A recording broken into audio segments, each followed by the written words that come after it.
Fala galera, aqui quem fala é o professor Felipe Carmelo e nós estamos iniciando mais um vídeo no canal. E hoje eu vou dar continuidade a esse assunto tão importante para a história do nosso país, para a história do Brasil. Estamos tratando sobre o Segundo Reinado. Já fiz 2 vídeos acerca desse tema, um falando sobre como funcionava a política interna do Segundo Reinado e o outro falando sobre a economia ao longo do Segundo Reinado. E nesse vídeo agora eu tratarei de um assunto que cai todos os anos nos concursos, nos vestibulares, e um assunto para nós brasileiros conhecermos, né? Afinal, tratarei aqui sobre a questão do processo de abolição da escravidão. Detalhe, não falarei nesse vídeo sobre a questão da escravidão, como ela funcionava, os castigos e tudo mais, não. Como vocês estão vendo na tela, eu falarei sobre o processo de abolição da escravidão durante o Segundo Reinado. As leis que foram surgindo até a Lei Áurea, né? E como isso foi modificando a economia do Brasil. Então todo mundo sabe que no finalzinho ali do século XIX, no finalzinho do Segundo Reinado, acontece a abolição da escravidão aqui no Brasil com a Lei Áurea, 3 de maio de 1888. Né? No ano seguinte temos a proclamação da República. E o que eu quero trabalhar com vocês aqui é justamente o caminho, né, que o Brasil seguiu até a assinatura da Lei Áurea sancionada pela princesa Isabel.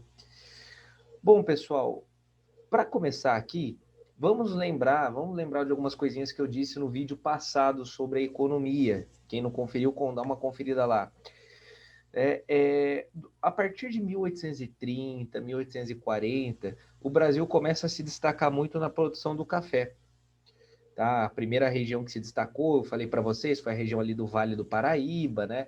Região litorânea, pega partes aí de São Paulo, Rio de Janeiro, até um pedacinho de Minas Gerais. Aquela região ali, ela se destaca na produção do café e depois o café ele vai se expandindo aqui para a região de São Paulo, oeste paulista, depois pegando o norte do Paraná e por aí vai. Só que nós não podemos nos esquecer que durante um bom período ali, principalmente na região do Vale do Paraíba, a base da mão de obra para a produção do café era justamente a escravizada africana. Os escravizados africanos é que produziam o café ali na região do Vale do Paraíba.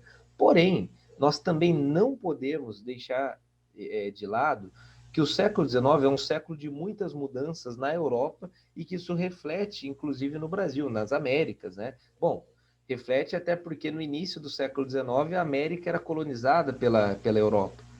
E todo aquele pensamento iluminista, desde que vinha lá com a Revolução Francesa, a independência das 13 colônias no século XVIII, início da Revolução Industrial na Inglaterra, passando pelo pensamento iluminista, e a independência da América, né, aqui no século XIX. Nós não podemos esquecer que a América espanhola se torna independente no início do século XIX, e o Brasil também, em 1822, conquista sua independência em relação a Portugal. Então é um período de muitas mudanças. E por que eu estou falando isso?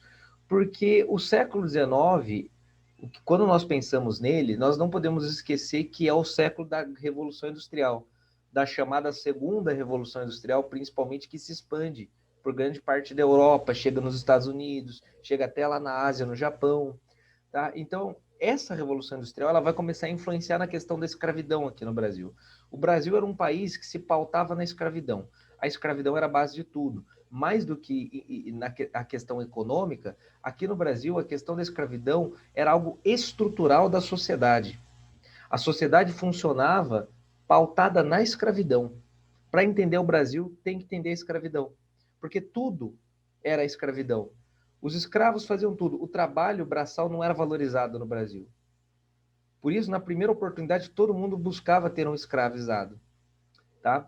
E eu estou falando isso justamente porque a Inglaterra, que é a grande líder da Revolução Industrial, porque foi a primeira que entrou nesse processo, século XVIII, já no século XIX continua capitaneando esse processo de Revolução Industrial, ela começa a se colocar contra a escravidão. Ela abole a escravidão já no início do século XIX, né, depois abole o tráfico, depois na década de 1830 a Inglaterra vai e abole oficialmente a escravidão nela e nas suas colônias, né? E a questão é, a Inglaterra começa a pressionar o Brasil Para o Brasil também abolir a escravidão, porque a América Espanhola também começou a abolir, né? Conforme os países da antiga América Espanhola vão conquistando suas independências, a abolição da escravidão também vai ocorrendo nesses novos países. E o Brasil continua lá firme e forte, cada vez mais aumentando a escravidão. A década de 1830, 1840 é o período de auge da escravidão aqui no Brasil. Que uma grande quantidade de escravizados africanos entra no país. Por quê? Porque é o período justamente da expansão do café. Então a Inglaterra começa a pressionar o Brasil para abolir a escravidão. Por quê? Porque ela tinha interesses, além do discurso liberal da Inglaterra, por conta da Revolução Industrial e tudo mais, nós temos a Inglaterra buscando um mercado consumidor cada vez maior. Para a Inglaterra, não era mais negócio que os países mantivessem a escravidão. Para a Inglaterra, a potência mais industrializada do mundo, naquele contexto, quanto maior fosse o mercado consumidor dos países, melhor para ela. Então, para ela, a escravidão não era mais negócio naquele momento de industrialização. E ela começa a pressionar. E nós não podemos esquecer que Inglaterra e Brasil tiveram vários atritos ao longo do segundo reinado. Então, nós temos, por exemplo, aqui no Brasil, em 1844, aquela famosa tarifa Alves Branco, que começa a taxar os produtos ingleses que entravam no Brasil. Por isso, né, nós temos, no ano de 1845, como vocês estão vendo aí na tela, a Lei Bill Aberdeen, que foi uma lei sancionada lá na Inglaterra e que permitia navios ingleses afundar navios negreiros que tivessem vindo em direção ao Brasil. Por quê? Claro, mais do que a questão econômica que da Inglaterra, a Inglaterra também queria meio que dar uma resposta à Lei Bill Aberdeen aqui no Brasil. Mas a Inglaterra começa a fazer essa pressão, tá? Agora, uma coisa que nós temos que ter em mente é o seguinte: a abolição da escravidão ela não vai acontecer por conta da Inglaterra. Nós temos a lei Eusébio de Queiroz aqui que vocês estão vendo em 1850, que só aconteceu por conta da Inglaterra. Não. A Inglaterra vai pressionar pelo fim da escravidão? Sim, mas não é o principal fator que vai fazer a escravidão ser abolida aqui no Brasil, tá? Agora, a primeira lei, de fato, brasileira que teve um impacto sobre a escravidão foi a Lei Eusébio de Queiroz de 1850. Por quê? Cuidado, a Lei Eusébio de Queiroz ela não aboliu a escravidão no Brasil. Ela aboliu o tráfico negreiro entre África e Brasil. O que isso significa? A partir dela, 1850, estaria completamente proibido navios negreiros continuarem trazendo para o Brasil africanos escravizados. Mas aqui dentro do Brasil a escravidão continua? Sim. Tá? Inclusive, eu coloco aqui uma tabela para vocês, duas tabelas, para vocês analisarem comigo alguns números interessantes. Olhem essa primeira tabela aqui da esquerda. Desembarque de escravos africanos no Brasil entre 1831 e 53. O que nós percebemos? Que a partir de 1831, a quantidade de escravos que entram no Brasil ela só vai aumentando. E ela tem um aumento considerável aqui na segunda metade da década de 30, que está errado, né? 1900, 1836, tá? Olha como ela começa a aumentar a partir de 1836, 37, a quantidade de escravos que entram no Brasil, ela começa a aumentar de uma maneira bastante intensa, né? Aí aqui tem uma queda, depois começa a aumentar novamente, 1846, 50 mil. 1847, 56 mil. 1848, 60 mil. Então, aqui, na década de 1840, nós temos o auge do tráfico de escravos para o Brasil. Por quê? Justamente a expansão do café. O café no Vale do Paraíba demandava uma grande quantidade de mão de obra. E ali, nós não podemos esquecer que a mão de obra utilizada era mão de obra africana, tá? Escravizada. Nessa outra tabela, nós vemos mais claramente 1846, 47, olha a quantidade de escravizados que entram no Brasil. Tá? Só que a partir de 1850, o que vai começar a acontecer? A queda. Mas ainda tem. E era proibido. Mas vai continuar tendo de maneira clandestina? Claro, é difícil fiscalizar a costa brasileira inteira. Mas ainda tem. Mas, 1852, uma queda bem considerável. Mas aí o que começa a acontecer, gente? Dentro do Brasil, o tráfico interprovincial se intensifica. Então você tem lá as regiões do norte e nordeste do Brasil que estão já em decadência econômica. E qual que está se destacando? A região aqui, né? A região cafeira ali do Vale do Paraíba era o centro da economia, e já começava a se destacar o quê? O Oeste Paulista. Então, o pessoal aqui da região Sudeste começa a comprar escravos do Norte e do Nordeste, que o pessoal lá já não estava usando tanto. Então, o tráfico interprovincial ele cresce nesse momento. E aí, né, muitos se perguntam, poxa, mas a lei, né, essa lei Eusébio de Queiroz e tal, e depois outras leis que vão surgir, por que não abolem a escravidão de uma vez por todas? Por que não abolir de uma vez por todas? Então, gente, era uma questão muito complicada que, né, existiam dois partidos, né, vou falar um pouco desses dois partidos, o Partido Liberal e Conservador, e ali na metade já do século XIX, de 1850 para frente, era quase que um consenso, tanto entre os conservadores e os liberais, que a escravidão ela precisava terminar em algum momento. Ninguém via mais a escravidão como algo bom, como algo positivo. Mas claro que grande parte dos políticos brasileiros, tanto dos liberais e conservadores, viu, gente, tinham escravos. Não pense, partido liberal ninguém tinha escravo. Não, não era assim que funcionava. Não pensem que todo mundo do Partido Liberal era contra a escravidão, o conservador era a favor. Não, não é assim que funciona. É muito mais complexo do que vocês podem imaginar. E, enfim, o que eu estou querendo dizer para vocês é o seguinte: o que diferia, basicamente, o Partido Liberal do Conservador em relação à escravidão era como terminar com ela. Então, como assim? Os liberais, de uma maneira geral, não estou falando que são todos, mas de uma maneira geral, os liberais, né, queriam que a abolição da escravidão ela acontecesse o quanto antes. Alguns, né, considerados mais radicais para a época, queriam uma abolição imediata, sem indenização, tá? E simplesmente criassem uma lei para abolir a escravidão e ponto. Os membros do Partido Conservador, de uma maneira geral, eram a favor de uma abolição, mas de uma maneira mais gradual. E com indenização, né? Como assim com indenização? Como o escravo ele era tragicamente considerado uma propriedade do seu senhor, então, se você abolisse a escravidão, por exemplo, você estaria tirando uma propriedade das pessoas. Então, na visão deles, o mínimo seria que o Estado pagasse uma indenização para essas pessoas que tinham escravos, né, porque elas teriam saído no prejuízo, perderam aí suas propriedades. Então, basicamente, o que separava um outro era a forma como abolir a escravidão. Né, os conservadores eram mais reformistas nesse sentido, vamos abolir aos poucos, com indenização e tal, e o Partido Liberal queria já uma abolição mais imediata. Agora, claro, tinham aqueles do Partido Conservador que eram contra a abolição? Sim, principalmente a elite justamente do Vale do Paraíba. Ali no Vale do Paraíba havia uma elite extremamente conservadora, tá? Ligada a famílias extremamente tradicionais, e que utilizaram ao longo de gerações e gerações a mão de obra escravizada e que não gostariam de abrir mão disso, que defendiam a escravidão e que achavam que a escravidão era algo natural do Brasil. Aí deveria permanecer. Não só no Vale do Paraíba, né? Regiões ali do Nordeste, regiões de Pernambuco, com famílias extremamente tradicionais também, de séculos aqui no Brasil, também eram contra a abolição da escravidão, mas isso era, digamos assim, uma minoria. E havia todo esse debate. Então era muito difícil abolir a escravidão aqui no Brasil, por quê? Vamos lembrar, muitas pessoas se perguntam, mas o imperador Dom Pedro II não podia simplesmente acabar com a escravidão? Não, gente. O Brasil não era uma monarquia absolutista. O Brasil era uma monarquia constitucional parlamentarista. Tá? Então vamos lembrar, eu falei isso no primeiro vídeo, tá? Quem não conferiu, dá uma olhada lá, sobre a política interna do Segundo Reinado.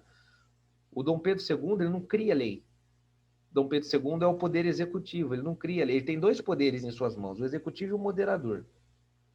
O que ele podia fazer com o moderador era dissolver a Câmara, né? Ele podia demitir o presidente do Conselho de Ministros, que era o nosso primeiro-ministro. O máximo que ele poderia fazer nesse sentido seria, por exemplo, demitir o presidente do Conselho de Ministros que fosse contra a abolição da escravidão, mas aí de nada adiantaria também colocar um presidente do Conselho de Ministros a favor da abolição, mas a lei não passar na Câmara dos Deputados ou no Senado. Porque após propor a lei, ela tinha que passar pela Câmara, pelo Senado, aí chegava no imperador, o imperador sancionava ou não. Então, é muito mais complexo do que parece, né? Enfim, Era muito difícil, então, porque existia, assim, uma parcela aqui no Brasil que não queria abolir a escravidão ainda, ou uns que não queriam abolir e outros que queriam ainda uma coisa mais gradual, dentro da Câmara e do Senado. Então, era muito difícil, tá, conseguir avançar nisso. Muito difícil mesmo. O Brasil era um país latifundiário, escravocrata, desde a colonização. Então, era bastante complicado. Isso estava estruturado na sociedade. Bom, ainda está, né? Até hoje, lamentavelmente. Então, depois vem a lei do ventre livre. Ó, 20 anos depois, né? Praticamente vem uma nova lei que fala sobre que trata sobre a questão da escravidão. Aí uns podem se perguntar, nossa, mas demorou tanto, depois da Lei Eusébio de Queiroz, só em 1871. A gente não pode esquecer que o Brasil, nesse meio, entrou na Guerra do Paraguai, né, gente? A Guerra do Paraguai, ela travou tudo. Ao mesmo tempo que a Guerra do Paraguai ela aumentou o movimento abolicionista no Brasil, ela faliu o Estado brasileiro, financeiramente falando. E por que eu estou falando isso? Porque aquela proposta de abolir a escravidão e pagar a indenização agora se torna algo impossível, né? Porque o Estado brasileiro está falido pós-Guerra do Paraguai. Então a Guerra do Paraguai ela complicou e colocou e tirou da ordem do dia a questão da escravidão durante a guerra e colocou a guerra, tá? Falaremos sobre a Guerra do Paraguai na aula de política externa do Segundo Reinado.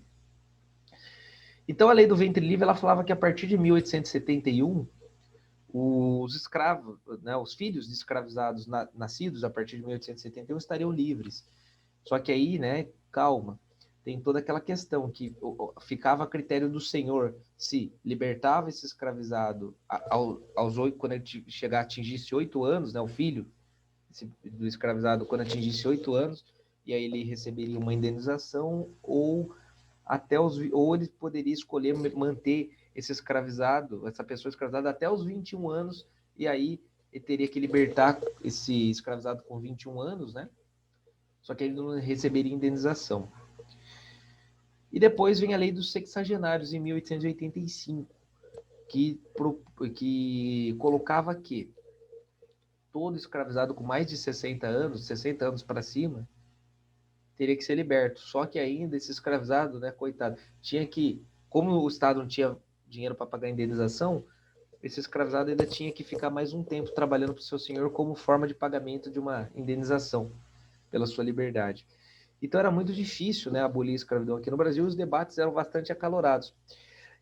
Na década de 1880, havia todo um clima abolicionista no Brasil. Por quê? Por vários fatores. Poxa, depois da Guerra do Paraguai, a questão do movimento abolicionista aumentou muito no Brasil.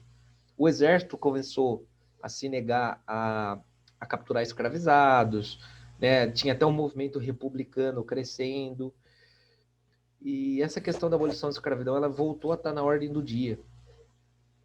As passeatas que ocorriam nas ruas a favor da abolição, né? Vários parlamentares no Brasil, tanto dentro da Câmara quanto dentro do Senado, começaram a atuar em favor, né, da abolição da escravidão. Vou falar de alguns deles. Então havia todo um clima. E aí, esse clima vai acabar desembocando na assinatura da Lei Áurea, no dia 13 de maio de 1888. Mas cuidado, tá, gente? Porque, vamos lembrar, a Lei Áurea ela é um resultado de muitas coisas. A princesa Isabel ela teve um papel importante, sem dúvida nenhuma. Ela teve um papel muito importante.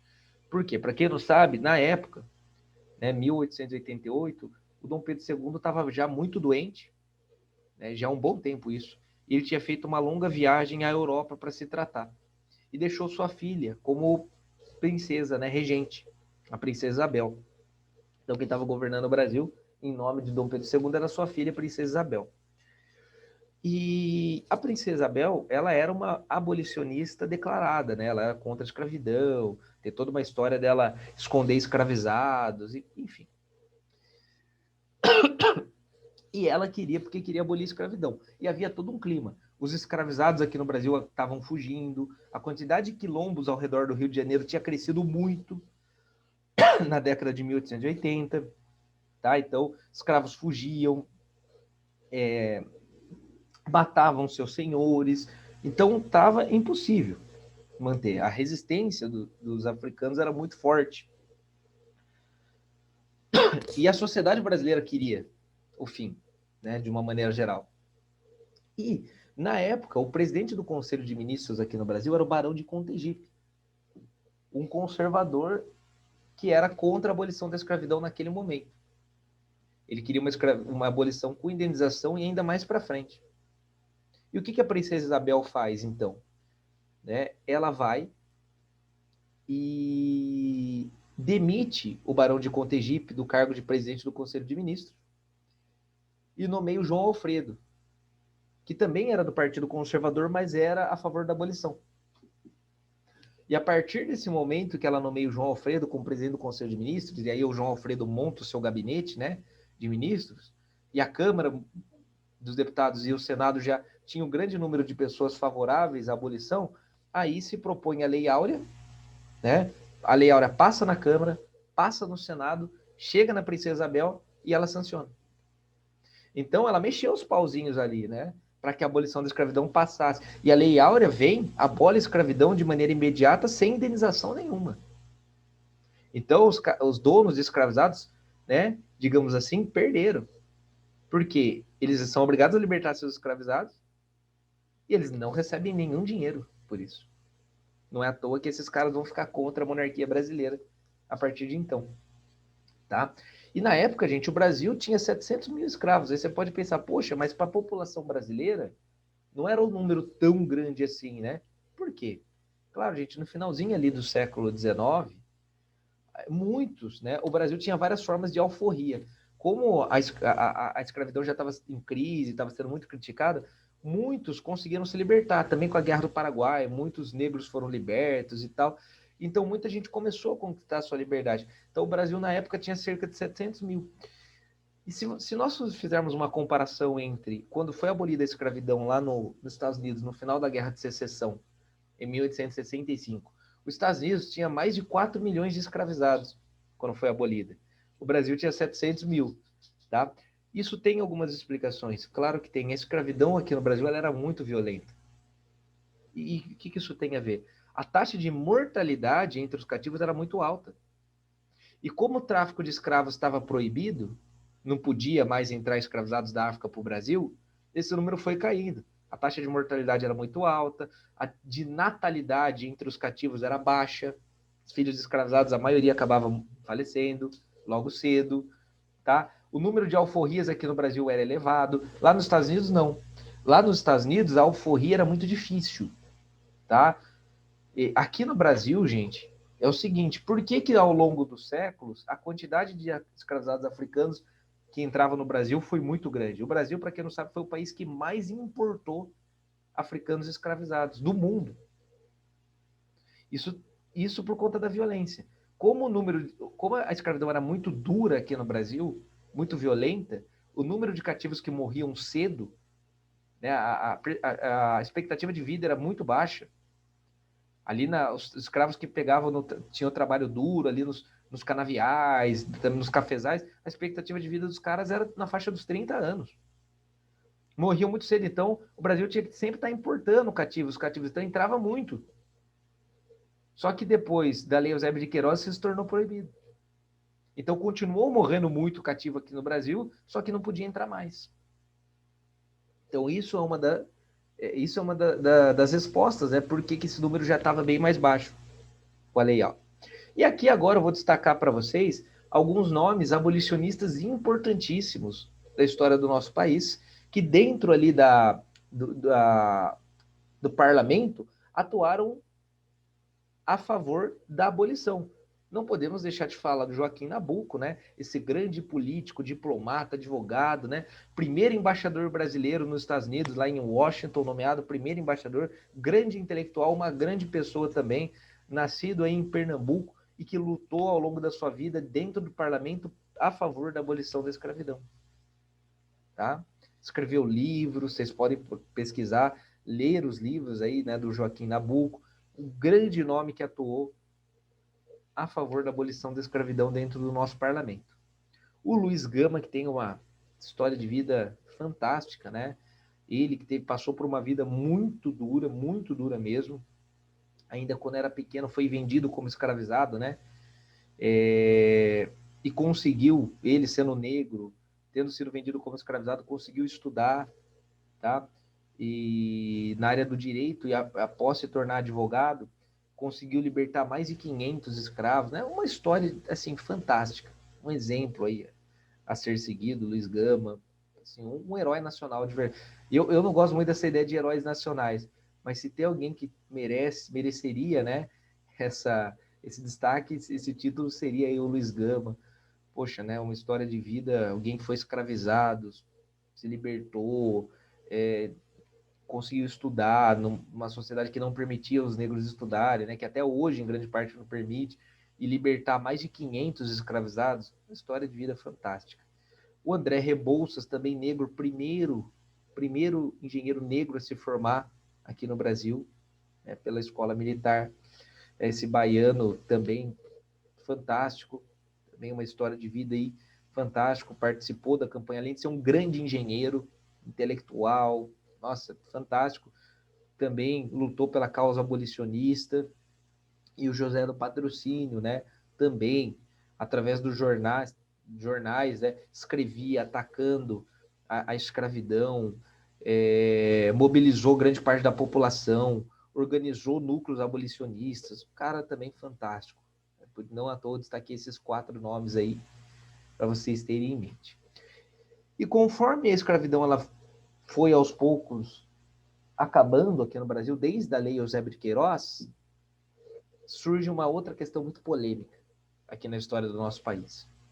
A substituição da mão de obra africana pela europeia. A grande quantidade de imigrantes europeus que passam a entrar no Brasil, especialmente a partir de 1850. Tá? Então, gente, aqui também nós temos uma outra questão polêmica, tá? Que era qual? Que muitos alunos se perguntam até hoje. Poxa, mas por que, ao invés de trazer imigrantes europeus para o Brasil, por que não libertar os escravizados e dar emprego a eles? Né? E eu concordo com quem faz essa pergunta. Realmente. Né? Claro que teve negligência por parte do Estado brasileiro nessa parte, claro que teve. É claro que grande parte dos africanos, quando são libertos, ficam à mercê, ficam à sorte. Né? Não conseguem empregos, porque uma coisa é você acabar com a escravidão, outra coisa é você acabar com o racismo. E o Estado brasileiro, ao mesmo tempo que com a Lei Áurea ele vai e abole a escravidão, ao mesmo tempo não cria nenhum tipo de política para tentar, mesmo que da maneira mínima, dar uma vida digna a essas pessoas, que ao longo dos séculos foram açoitadas, escravizadas, e agora ficam desempregadas, né? E muitas vezes não conseguem nada por conta do forte preconceito da sociedade e tudo mais. Mas entenda uma coisa, gente. Aí há também a questão é mais profunda do que parece.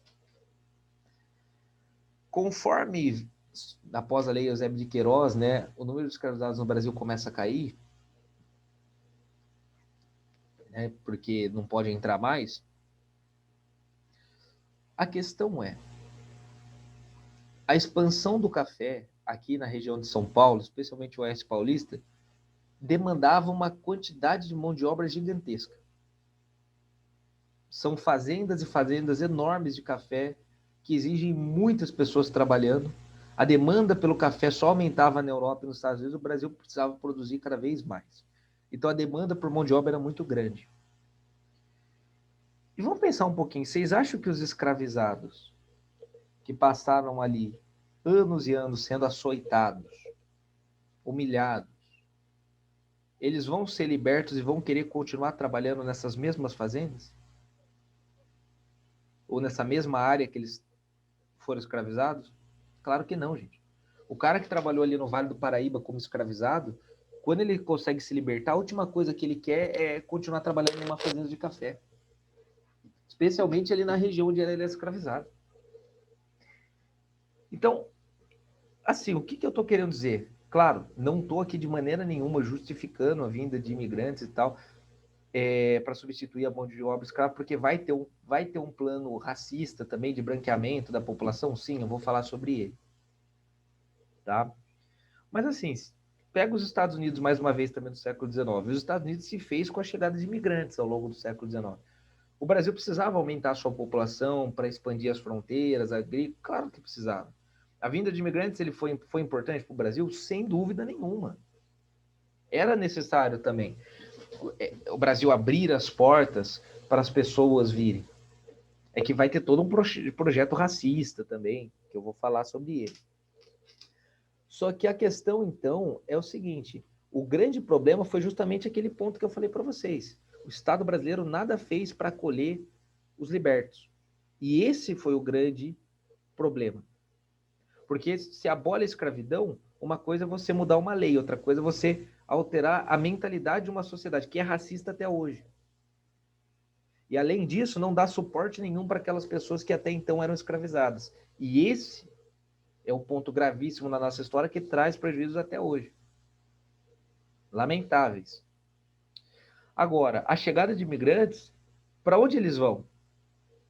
Para a lavoura do café. Tá? Por que esses imigrantes eles vão vir da Europa em grande parte? Gente, a Europa, entre o século XVIII e XIX, passou por várias turbulências. A Europa estava passando por Revolução Industrial. A Revolução Industrial aumentou muito a desigualdade na Europa. Então, você tem a exploração da classe trabalhadora lá na Europa, unificação da Itália, unificação da Alemanha. Então, Revolução de 30, 48, vamos lembrar, lá na França. Então, você tem muito europeu que está querendo buscar alguma alternativa, sair de lá, buscar uma região mais tranquila, alguma região que ele possa ter uma terra, ter uma vida melhor. E o Brasil se coloca como essa região. Só que vai ser uma enganação também, né? Para esses imigrantes. Eles chegam no Brasil achando que vão conseguir um pedacinho de terra e tal. A lei de terras limitou isso. Eu já falei dela também no vídeo de economia. Na verdade, esses imigrantes, a maioria deles que chegam até o Brasil, nesse momento, vão acabar sendo explorados também por grandes fazendeiros. Tá? Então você tem uma grande quantidade de italianos, principalmente vindo aqui para São Paulo, né, para trabalhar nas lavouras de café ou nas ferrovias que começam a surgir também. Tá? E o governo brasileiro incentivou a vinda de imigrantes, é verdade. Os fazendeiros também. Muitos fazendeiros pagavam a viagem desses imigrantes. Ou seja, a maioria desses imigrantes que estão vindo aqui, gente, são pobres, claro. Ninguém sai de um país para vir para outro totalmente longe se essa pessoa está bem financeiramente falando, né? Ah, então você tem o cara que está super rico lá na Itália e ele decide se mudar para o Brasil para trabalhar nas terras aqui do Brasil. Claro que não. Então quem está vindo para cá são pessoas que querem algo melhor. Tá? Então não tinha muitas vezes dinheiro nem para viagem. E aí quem tinha todo aquele sistema de parcerias entre o governo brasileiro e os imigrantes, ou entre os fazendeiros e os imigrantes, coitados dos imigrantes, eles chegam muitas vezes já devendo até a alma, né? Porque quem pagou tudo, quem pagou hospedagem, quem pagou viagem, quem pagou tudo foi o fazendeiro, então ele chega devendo para o fazendeiro. Ele se torna praticamente um servo desse fazendeiro. Por quê? Porque ele está preso ao fazendeiro por dívida. Né? Então, não pensem vocês que eles chegam em boa situação, não. Tá? Esse sistema de parceria acabou sendo um fracasso no que propunha para os imigrantes. A maioria dos imigrantes não vai ter acesso à terra aqui no Brasil. Não vão. Tá? Só que existia também uma pseudociência chamada darwinismo social, que falava que uma população quanto mais branca, mais envolvida seria? Sim. Naquele século XIX, que é o século do cientificismo, do expansionismo, da razão e tudo mais, tentam se aplicar essa ideologia terrível ao Brasil. De que um dos problemas do Brasil seria a grande quantidade de pessoas negras e miscigenadas, o que eles chamavam de mulatos, né? Era preciso criar um projeto para branquear a população brasileira. Como isso seria possível? Trazendo imigrantes brancos. Porque daí eles iam cruzando, né? Então você tem o cruzamento de um terrível, né? Isso estou falando o que eles diziam. Você tem aí o cruzamento de um negro com branco, uma pessoa negra com uma pessoa branca. Aí você tem um filho miscigenado. Aí esse filho miscigenado também cruza com um branco. E aí você tem, na terceira geração, um filho totalmente branco. Olha isso. E esse tipo de pensamento foi defendido por intelectuais, entre aspas, brasileiros, em congressos lá na Europa. Dá uma olhadinha nesse quadro. Gente, esse quadro foi pintado por um pintor espanhol chamado Modesto Brocos, tá? No ano de 1895, retratando o branqueamento aqui do Brasil, o projeto de branqueamento aqui no Brasil, como seria. E detalhe, esse quadro aqui foi apresentado lá na Europa, no Congresso das Raças, no Congresso Internacional das Raças. Foi apresentado como uma pintura que representava o projeto de colocar o Brasil, de transformar o Brasil numa grande potência a partir do seu branqueamento. Então veja bem, nesse quadro, nós temos aqui uma mulher negra, claramente alguém que foi escravizado. E como a gente sabe disso? Pés descalços. Olha aqui. Uma das marcas da escravidão aqui no Brasil era qual? O pé descalço. Vocês sabem que mesmo após a abolição da escravidão e quando alguns africanos conseguiam se libertar, eles nunca mais usavam calçados. Por quê? O pé ficou tão inchado, porque quando eles eram escravos, era proibido colocar qualquer tipo de calçado. O pé dessas pessoas ficaram tão inchados de anos e anos trabalhando na roça, descalço, que essas pessoas não aguentavam colocar nenhum sapato depois, de tão machucado que o pé era. Então nós temos aqui alguém que ou foi escravizado ou ainda é, tá? Essa senhora. E ela é a única desse quadro que está pisando no chão de terra batido, né? E aí ao lado nós temos a filha dela. Que cor é a pele da filha dela? Já é o que eles chamavam, né, pejorativamente também de mulata. Ou seja, essa senhora provavelmente teve essa filha com um homem branco. A gente sabe que o estupro aqui no Brasil das escravizadas era algo terrível, né? E que acontecia diariamente. E essa filha casou-se com um imigrante branco. Um homem totalmente branco. E desse casamento nós temos o quê? Um filho totalmente branco. Que seria o futuro do Brasil. Qual que é o nome do quadro? A Redenção de Cã.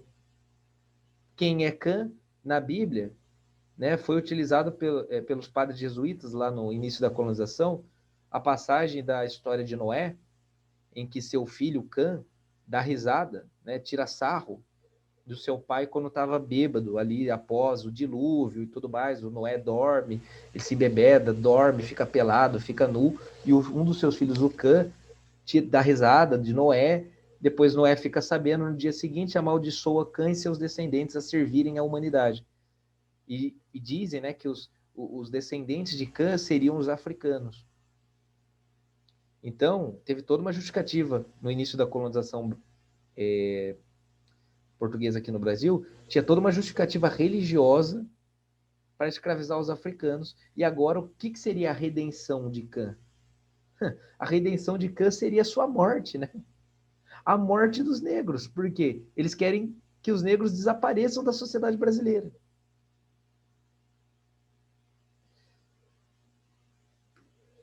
Bom, gente, com isso eu finalizo essa aula. Espero aí que vocês tenham gostado. Esse assunto é bastante importante, bastante polêmico. E deixem os comentários, tá? Deixa o like aqui no vídeo que me ajuda bastante. Compartilhe com os amigos se acharem pertinente. Um abraço e até a próxima.